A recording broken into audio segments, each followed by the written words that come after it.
Hey folks, I'm Jack Watson and I am a UI UX designer, illustrator, animator, and connoisseur of donuts. I'll be working with you on an Illustrator logo challenge today. We're going to look at creating a logo using type with a telling character.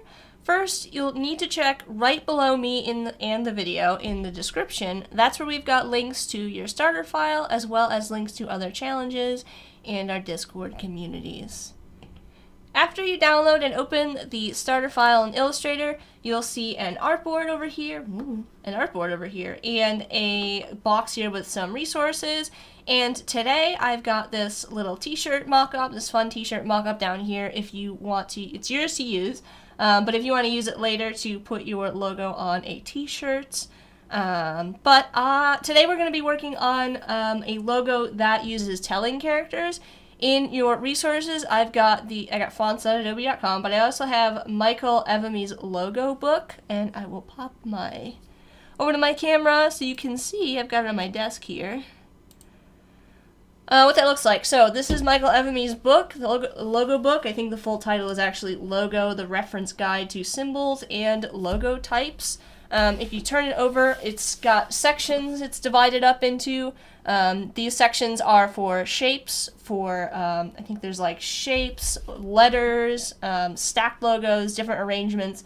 One of the sections in here is specifically for telling characters, so I'm going to pop that open. The most common telling character you probably are familiar with already is the Pixar animated logo, the little light that acts as the eye, with the light bulb being the dot of the eye and the body of the light being kind of like the stem, I think. I don't know. I'm not up on my letter anatomy. Anyways, these are what telling characters look like. You can see in each of these, they've replaced a character with a symbol or an icon that represents something about the logo. This one, open here, open city. I don't know if you can see it. The side of the O is open to kind of represent that concept. And if we flip on over to the next page here, we've got a couple more here. This unpacked one is pretty clever. I like this threefold where the E is just the 3 lines of the word. So that's what we're going to be working on today. The general idea is to use an icon in place of one of the characters in your logo type, yeah. But we want to keep this legible still. So I'm going to close this book and move it out of my way. Let me see here. There we go. Back to our artboard. The first thing that we need to do is we need to kind of brainstorm our idea. We need to come up with a concept. I want to make a logo here today that feels very active, has a lot of motion, maybe outdoor activities, biking, running, hiking, skating. When I was a kid, I really liked inline skating. I think I used my rollerblades more than I did my bike. So maybe we'll do something around inline skating. I'm just going to grab some point text over here. I'm going to put some text down so I can start to brainstorm some ideas. I'm going to go up to the character panel at the top, and I'm going to change the font size to 72 so you can see what we're doing. I'll put it on my artboard just by dragging it down. Alright, so let's brainstorm some ideas. So skating, let's think about like words that are kind of associated with it. The first thing that comes to mind is roll. Maybe that's a little bit too on the nose, but since we're working with rollerblades or inline skates. But I want to stick to like verbs today, action words, so I'm going to go with, maybe we can use jump as another one. Spin. Oop, I just created some, I accidentally dragged there a little bit, which made that weird little, that symbol there showing that it's area text, so I'm just going to select that and delete. I just want to click to make some point text. If you wanted to make area text, you would just click and drag, and that creates a whole text box for you. Maybe we'll do something like loop, like looping around or spinning. Spin could be another one. So I'm just at this point brainstorming. Once I've got a good list going here, I'm going to start to look at these words that I have down, and I'm going to start to think, okay, what are some characteristics about these letters that I can pull from to create shapes? So I'm just looking at these, and I'm not looking at them as like words right now. I'm just kind of looking at the shapes. At this point, you can go and find like some reference images. Like I would go look up pictures of rollerblades, and I might compare and look at those things and say like, what are some elements of this? Maybe like accessories as well, aside from inline skates, like helmets and stuff like that. So I'm just kind of thinking about that. Another thing that I really like to do, if I'm having trouble kind of looking at the like complex shape of a rollerblade, is I'll actually start to like draw out a more simplified version of it so I can just concentrate on the shapes.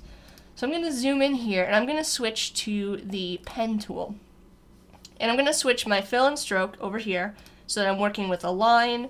And I'm just going to click and I'm going to start to draw a roller skate, what it kind of looks like. So we'll click to draw the first line and we'll bring it down so they kind of have like the skate boot on them, right? I'll draw that out. And you can already see, if I pull this over, you can already see it's looking like the L, right? It could look like an uppercase L if we drag it over to our roll over here. So that's kind of one idea that we could play with, right? So I'll zoom in and we'll make this larger by going over to the stroke panel. I just like to use the up arrows, and if you go up it's going to increase the line weight, if you go down it's going to decrease until I get something that looks pretty good. And let's make this really look like a boot. I'm going to add a cap onto this, a round end cap, so it kind of looks like the toe of a boot.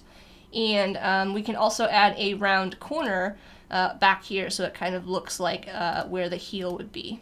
Alright, so we've got our skate boot. Let's zoom in. I'm going to switch to the ellipse tool now. It's underneath the rectangle tool. If you hold down, you can get to the ellipse tool. Then I'm going to switch my fill and stroke because I want to work with a fill this time, so I'm going to swap it again. And I'm just going to drag, holding down shift, and create a wheel underneath our boot, right? And inline skates usually have 4 wheels. There's different arrangements that you can do with them. Sometimes they have 3, but I'm going to go with 4. So to make a copy, I'm just going to hold down Alt and I'm going to drag. I'm just going to do that 4 times, holding down Alt and releasing after each one to make a copy. So there we go. We've got our first idea, right? And this is kind of helping me visualize with those shapes of the skate without looking at like something that's very complex. I'm just simplifying it down to its most basic forms and comparing it to the forms that I'm seeing in my letters here. So I can see the L. If we flipped it, if we went up to Object, Transform, and Reflect, it would look like our J over here. So we've got a lot of options. Oh, I wrote jump twice. Oh well. The other shape, now that I'm looking at this, we could play with is the actual wheel itself. So we could draw out another circle here. And we could use the wheel in a lot of different places. Anywhere that we've got an O, maybe we could come up with something inside of these P's. There's a lot of options that we can play with. So let's take a look here. I want to let everybody know that we've got a live chat over here on Behance, be.net/Adobe Live every day at 11:30 a.m. Pacific. If you want to come and hang out with us and ask questions, come on over. Jess says, I love rollerblading in my younger years. I'm too concerned about breaking myself these days to revisit it. Yeah, I feel you on that.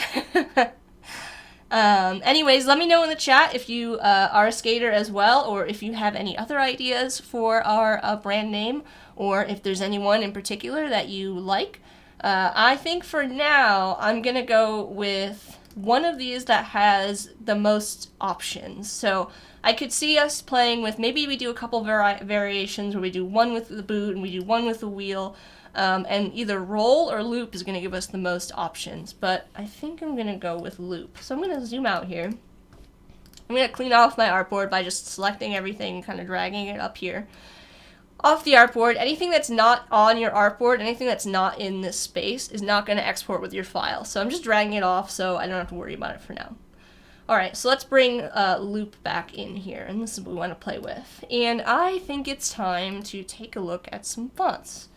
So I'm going to hop over to fonts.adobe.com, and we're going to browse in here and kind of pick a font. I want something that feels very active, but I also think it might be fun if we're going with the, if we go with the boot, we might want something that's kind of like, got like a slant to it or something. If we go with the wheel, I think I want something that's got like a lot of depth to it, something that's like chunky, because if you've ever seen rollerblade wheels, they're kind of chunky. So let's go take a look down here and let's pick, I'm going to pick shaded under the tags, and it's going to pull up fonts that have a kind of shadow built into them. So I can just kind of browse through here and find something that's got like a nice heavy shadow. But I want something that also looks kind of It doesn't have a serif, something that's kind of like, it feels like smooth and like sleek is the word I'm looking for. Bungee could work. Ooh, yes, I like this one. I like rig shaded. I'm gonna click in there. All right, let's go with this one. So I'm gonna activate this. Ooh, there's a lot of variations to this one, because if you scroll down and we take a look here, there's a lot of, each one of these items here is going to be separate. So our shadows are actually separate from our main text. So I'm just gonna pick a few to activate. I'll pick all of the bold ones here. So this is gonna be our main letters, and then we'll pick some of these shadows. All right, and then I'm gonna hop back over to Illustrator. And now let's test that out. If we are gonna go with the wheel idea, it might be fun to add 4 O's to this. So I'm gonna go in here and we could do like L-O-O-O-P. So each one of these 4, because there's 4 wheels in a skate, kind of looks like, looks like the side view of our skate up here, right? This little guy, right? Kind of looks like that. All right, so I am going to apply our font to that to just kind of see how it looks. I'm gonna go up here to my character window and I'm gonna type in rig. And you're gonna see right away that we've got rig shaded boldface and we've got rig shaded boldface, and then each of these underneath are different shadows that we can apply. So we need to make a copy when we do this. And actually I'm gonna drag this up here and I'm gonna make each of my letters a separate character. That way we can play with and swap in and out different characters. So if we wanted to replace the L, we could swap it in with the symbol. Or if we wanted to replace the O, we can swap it in the symbol. It makes it easier to kind of keep them separate. So I'm going to click to make an L with my point type, with my type tool. I'm going to click again, make an O, and I'll just click again and make a P. We'll zoom in. All right, so we've got some letters on our artboard here, kind of looking like alphabet soup, right? I have smart guides on, which is why you're seeing them kind of snap there. If you wanted to turn those on, they're under View Smart Guide. They're just little indicators I like to use. So we've got our text here. I only have 1 O right now because we can make copies of them after we make our icon. I'm just using the one right now to kind of set this up, and then we can make copies after we get an icon made. So I'm going to select all of these. And now I'm going to add my shadows. And in order to do that, I'm going to hit Command C and I'm going to hit Command B this time. Command B is going to paste in back. That way, my shadows are behind my letters. We want to keep them in the right kind of like order so it makes it easier to move things around. So I'm going to pick one of these shadows here. I've gone up to my character panel, and next to where we've got our main text, we have this styles drop down. You can pick through one of these styles here. For the shading. I can already see that with fine, it's going to be too fine of a texture because it's starting to kind of break up, right? I don't think I want to use a solid one. Let's try coarse. Okay, so we've got our text sorted out here. Now we need to pick some colors. I want something active, like I said, so I'll probably pick something that's kind of bright. Let's see, let's select all of this and let's just go in and double click on our fill and we can start to play with color.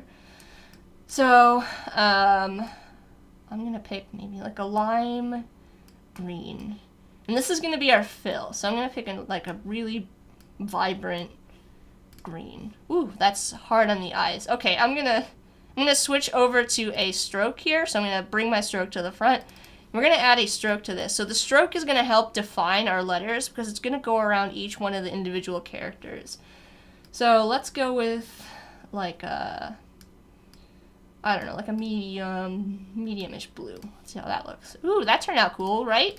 I didn't realize it was going to go around each of the individual like halftone dots here, but it's kind of creating a cool effect. I wanted to add a stroke here to kind of go around the individual characters, so that it would separate it out from our shadow and kind of keep those letters outlined and visible.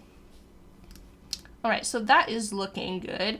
I really like the depth on this O, and I think I want to make this a wheel now. So I'm going to click on this character here, just the O itself, and I'm going to go to Type and Create Outlines. I'm creating outlines because now it's time to work with the actual shapes in our letter. This already looks like a wheel, but we can start to add a lot of details to this to make it kind of look even more so. One thing that I do want to let everybody, or remind everybody about, is we want to make sure that our logo type is still legible when it's written out. So I don't want to alter this letter so much so that it becomes difficult to read the full word. It's important to kind of like keep that in mind, that like whatever alterations we make to this letter, we want to make sure that it still reads clearly as loop after we're done. So I've made a shape out of this letter. I'm going to double click into here. So now I've gone into isolation mode. That makes it easier for me to edit just this letter without accidentally clicking on anything else. So let's zoom in here and let's think about like what a skate wheel looks like. What does an inline skate wheel look like? Typically, I've seen them have like, they've usually got like a really, really thick middle part that's where like the hex bolt connects in, and then there's usually like a stripe on the outside. So I'm going to click over to my circle tool again, and with Smart Guides on, I'm going to kind of find the center.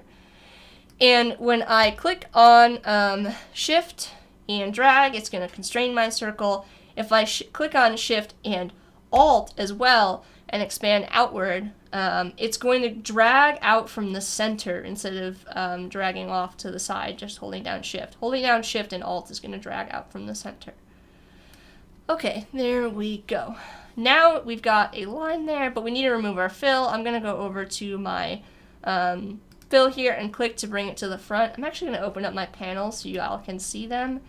And then I'll go over here to my swatches panel and I'll click on None. I'm using the Essentials Classic workspace today, so if you go under Window and Workspaces, you can find it there. Alright, so now we've got a line kind of in the middle of our wheel as like a decorative element. Let's add that center part that I was talking about. And I'm going to do that by just selecting my stroke here that I used for the stripe. Then I'm going to go to Command C and Command F so that I've got a copy of my line there. Now I can use the same technique I did before, holding down Shift and Alt to scale from the center instead of scaling off to the side. I want to keep everything kind of centered here. I'm going to bring this down so that it's kind of in the middle. And once it's in the middle there, I'm going to go up to my stroke here and I'm going to increase the stroke weight. Just using up arrow there to increase it. Down is going to bring it back down. I can just change the stroke weight like so. There we go. Now we've got that kind of cool middle part there. We might want to add some motion to this wheel, so I'm gonna click on the stroke again. I'm using this guy a lot, so I'm gonna hit Command C and Command F, and I am going to scale this up using Alt and Shift again to make kind of like an outside shape here. And to make this wheel kind of look like it's in motion, I'm gonna use action lines to indicate that. So I want to make it look like it's spinning, so when things are spinning you can imagine that there's like a line that kind of shows the movement. So I've created that line. I'm then going to use the direct selection tool this time, which is the white arrow. I'm going to click on this point over here on the middle kind of like right anchor point of my circle, and I'll just delete. I'll do the same thing clicking on the bottom and hitting delete. So now we've got a line up there. We can give this a little bit more personality by going over and clicking on our scissors tool, which is under our eraser tool in the menu. I'm just going to tap to cut this line. You can see that it's kind of already separated from the selection. And then I'll do it again. I'll grab my selection tool and I'll just delete that. So now it kind of breaks that line up a little bit. Alright, that looks pretty good to me. I'm going to go... Let's do one more thing. I'm going to select this line here, and I'm going to go to Object, and I'm going to go to Path, and I'm going to choose Outline Stroke. That's going to outline that path for me. And what we can do here now is we can go to Object, and I'm going to use Object and Compound Path and Release. And I'm going to delete that center circle out. I talked about how this has usually a hexagon, so I'm going to go into my shape tools and I'm going to drop down to the polygon tool. Finding my center, I'm going to use Shift and Alt, and I'm just going to draw out a polygon shape. And I can use the shape builder here, and instead of clicking to add, I'm going to hold down, I'm going to select both of these shapes. So I'm going to select the circle, holding down Shift, select that middle part, I'm going to hold down Alt, and it's going to cut that shape out for me. Alright, so let's go back out of isolation mode. If I undo here, to get out of isolation mode, you can click on these arrows or you can hit escape. So there you go. So now we've got our really cool looking wheel. I am going to make groups of all of these things, so I'm going to drag to select my L and make a group by hitting Command G. Drag to select my wheel, /O, hit Command G. Do the same thing, selecting my P and hitting Command and G. So now I've got groups. I can move these around all that I want, as much as I want. But I need to make my word. So I'm going to drag my L and my O next to my L. Then I'm going to use that Alt and drag. So Alt clicking and dragging to make a copy. And I'm just going to do that 4 times to make 4 wheels. Alright, so things are looking pretty okay, although everything is kind of wonky right now, right? It's not quite perfect. So I'm going to drag to select everything, and I'll use the align options either at the top or over here along the side to align everything. So I'm going to first choose vertical align bottom so that everything kind of all is on the same line. If we drew like a line on a piece of paper and you wrote on it, right? It's all kind of following, all those letters are on the same line, the baseline. And then I'm going to use horizontal distribute. I'm going to use actually in the more options down here, I'm going to use distribute spacing instead of distribute objects. Distribute spacing just gives you equal spacing between each of the characters. So I'm going to click on distribute spacing, and it's going to make the spacing between all of those even. Alright, so our logo type is looking really cool with that character in the center. We can select everything, move it on over. I can make a copy of one of these by hitting Command C and Command F to paste in front if we wanted to use this as kind of like a separate mark, right? So let's drag on our t-shirt mockups now. So I'm going to go over here and I'm just going to select both my front and the back of the shirt, move it on to our artboard, and I'm going to hold down Shift and scale this up. So now we've got our shirts on there, and we can play with what our logo is going to look like on our shirts, right? So I'm going to drag to select all of Loop, and I'm actually going to group it by hitting Command G so I can move everything at once. I'm going to make a copy of this by using Command C and Command F to paste in front. And then we just drag it onto our shirt, and we can kind of test out how it's going to look. If we need to make any adjustments, maybe we need to make some adjustments to the color of these lines using the direct selection tool. I can kind of select these lines, and they probably need to be this more neon color, so I'll hold down Shift. I'll actually bring the stroke to the front. If I hold down Shift, it's going to pick the color and put it into the stroke instead of applying it as a fill. If you don't hold down Shift, it applies it as a fill. So that's a little tip there. Hold down Shift to just pull the color. And then we could also put our mark on the shirt as well. We could drag it on, and maybe we want it, if we wanted it kind of like over the pocket on the front shirt, we can pull it over to the front shirt. Move this, the full logo, to the back shirt. Put this up here, kind of over the pocket, something like that. And I'm just going to grab the logo, holding down Shift. I'm holding down Shift to scale everything. If I'm scaling something up, it's probably with Shift. And this is important to note. When I scaled this up, I didn't have scale strokes and effects turned on. So if I undo that, if that happens and you want to keep the same stroke weight, you can go, or you want to like have the stroke weight size with the text, you can go up to Preferences and just check that on. I'm going to hit OK. And now when I scale it up, it's going to scale up and keep the stroke weight so that it looks the same as when it was smaller. Alright, so this is looking really cool. I do want to point out one thing to you guys. This mockup uses a swatch, so if you want to change the color, if for some reason you don't have enough contrast on the shirt, you can double click in here. I can switch to hue, saturation, and brightness, and you can just adjust this color swatch to change the, I'll turn on preview. You can adjust that to change the color of it to whatever you need it to be. So just a little tip for you guys working with this today. Once I'm ready to share, I'm going to go to File, Export, Export for Screens, and I'll just save it to my desktop. If you don't have a background shape, we don't have a background today, you can go into your settings and make sure you've got the background color set to white. And we can export. It's going to save it to my desktop, and then you can hop over to our Discord. The link to our Discord is in the description below this video. Make sure to drag your file to the Discord here, and it's going to upload it there. We can just hit enter to send it. Posting it in our challenge channel under feedback. We can see what everybody else is working on today. Allison's working on the chalkboard challenge. We've got some people working on the lighting challenge. Really cool stuff in the Discord. Go check it out, get some feedback, hang out with the community, and see what everybody's working on, and get inspired by all the cool stuff people are doing. It's really cool, and you guys are killing it with the challenges. Alright, that's going to be it from me for today, though. Thank you all for joining me for an Illustrator logo challenge today. We went over creating a logo with a telling character, studying the shapes of letters and objects to find places where they're similar, and modifying that type to create an icon inside of our logo type. We're live every day at 11:30 a.m. Pacific Time at behance.net/Adobe Live, and stay tuned here on Behance for more live content. Bye, everyone!